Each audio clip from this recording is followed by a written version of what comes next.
High gas, আসসালামু আলাইকুম, welcome to my new video.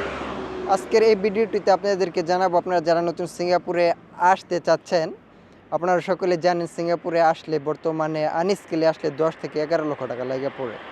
তো যেহেতু আমাদের বাংলাদেশের সরকার চেঞ্জ হচ্ছে, এখন সিঙ্গাপুরে আসতে কত টাকা লাগতে পারে, ভিডিওটি না টেনে শেষ পর্যন্ত দেখুন। আশা করি ভিডিওটি থেকে কিছু ধারণা পাবেন। তো বন্ধুরা, আপনারা সকলে জানেন সিঙ্গাপুরে আসতে আসলে এত টাকা লাগে না, সিঙ্গাপুরে আসতে একবারে কম টাকা লাগে।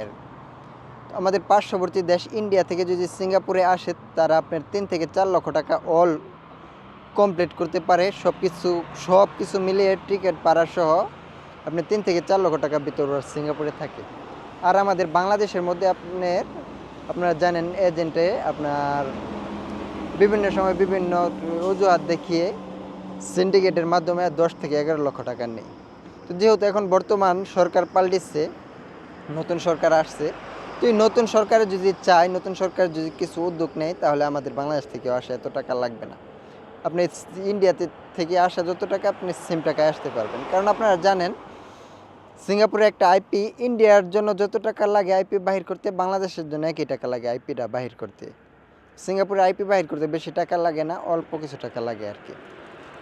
এই জন্য আপনারা যারা সিঙ্গাপুরে আসতে চান, আল্লাহর কাছে দোয়া করেন যাতে নতুন সরকার আসার পরে আমরা যারা প্রবাসে আসতে চাই, আমরা যারা বিদেশে আসতে চাই, খালি সিঙ্গাপুর না, বিশ্বের যে কোনো দেশে, যাতে করে বিদেশিদেরকে নিয়ে সরকার একটু ফোকাস করে আপনারা এই দোয়াটা আর কি করেন। আর আমাদের সরকারের প্রতি অনুরোধ জানাই, আমরা যারা প্রবাসী আছি আমাদেরকে একটু দেখেন, আমাদেরকে একটু সাহায্য সহযোগিতা করেন। তো বন্ধুরা, আপনারা যারা নতুন সিঙ্গাপুরে আসবেন, আপনারা সিঙ্গাপুরে আসেন, সিঙ্গাপুরের অবস্থা ভালো। কারণ অনেকেই বলে যে বিদেশের অবস্থা ভালো না, সিঙ্গাপুরের অবস্থা ভালো না, অনেকে অনেক রকম কথা বলে আর কি। তো ওই সব মানুষের কথাগুলো কান না দিয়ে আপনারা বিদেশে আসেন, ভালো হবে। সবচেয়ে বড় কথা হচ্ছে, আপনি যদি বিদেশে না আসেন, আপনি বাংলাদেশের মধ্যে হয়তো একটা ব্যবসা করবেন, আর না হয় আপনি গার্মেন্টস অথবা যে কোনো একটা ফ্যাক্টরিতে কাজ করবেন। তো আপনি ফ্যাক্টরিতে কাজ করে হাইস্ট গেলে আপনি 10 থেকে 12 হাজার টাকা পাইবেন। ব্যবসা করলে আপনার সেম, ওই ব্যবসার পরিস্থিতিও বর্তমান বাংলাদেশের মধ্যে ভালো না, আপনারা সকলে জানেন। তো এই জন্য আপনারা যদি বিদেশ আসেন, তাহলে আশা করি ভালো একটা অ্যামাউন্ট পাবেন, যদি একটু ভালো করে কাজ করেন, যদি ভালোভাবে থাকেন আর কি বিদেশের মধ্যে। তাহলে আপনার লাইফটা আপনার যে শেষ সময়টা আপনি একটু ভালো করে চলতে পারবেন, একটু ভালোভাবে একটু শেষ সময়টা কাটাইতে পারবেন। আর যদি ব্যবসা করেন, আর যদি গার্মেন্টসের চাকরি করেন, তাহলে তো আপনারা জানি কত টাকা ইনকাম করতে পারবেন, কত টাকা সেভ করতে পারবেন, ফ্যামিলি কীভাবে চালাবেন।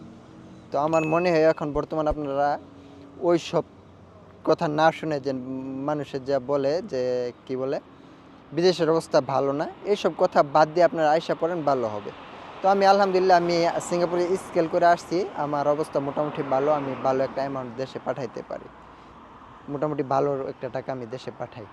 হ্যাঁ, মানুষের কথা আবার ফালায় দিয়েন না, কারণ আপনার মানুষে বলে আর কি এটাই, যে এক সময় বিদেশের অবস্থাটা খুব ভালো ছিল, এখন আর কেমন ভালোটা নাই। তো এই কথাটা মোটামুটি সত্য, একবারে মিথ্যা না। তো এরপরেও আপনি যদি যান, আপনি যদি আপনার পজিশনটা বানিয়ে নিতে পারেন, তাহলে কোনো জায়গায় কোনো সময় খারাপ হয় না আর কি।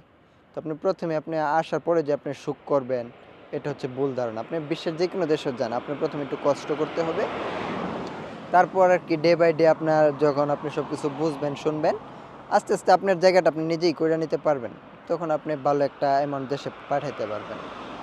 আর সিঙ্গাপুরের অবস্থাটা ভালো, একবারে খারাপ না। আপনি নতুন অবস্থাও যদি আসেন আনস্কেলে, 30 থেকে 35 হাজার টাকা খাওয়া খরচ বাদে আপনি পাঠাইতে পারবেন। আর যদি স্কেল করে আসেন, তাহলে আরও ভালো টাকা পাঠাইতে পারবেন, আরও বেশি পাঠাইতে পারবেন। তো বন্ধুরা, যাই হোক, আজকের এই ভিডিওটিতে যেই কয়েকটা কথা বললাম, আশা করি আপনারা সকলে বুঝতে পারবেন। এরপরেও যদি আপনাদের কোনো কমেন্ট থাকে, আমাকে কমেন্ট করবেন, আমি আপনাদের উত্তরগুলো দেওয়ার চেষ্টা করব। তো সরি, আমি বিজি থাকি, আপনারা জানেন আমিও ফ্রি থাকি না আর কি, সিঙ্গাপুরে আমিও কাজ করি। তো অনেকে অনেক কমেন্ট করেন, আমি উত্তর দিতে পারি না, এই জন্য আমি দুঃখিত। নেক্সট টাইম আমি চেষ্টা করবো আপনাদের কমেন্টের উত্তরগুলো দেওয়ার জন্য। তো বন্ধুরা, আজকের এই ভিডিওটি এই পর্যন্তই। সকলে ভালো থাকবেন, সুস্থ থাকবেন। নেক্সট ভিডিওতে আপনাদের সাথে দেখা হবে।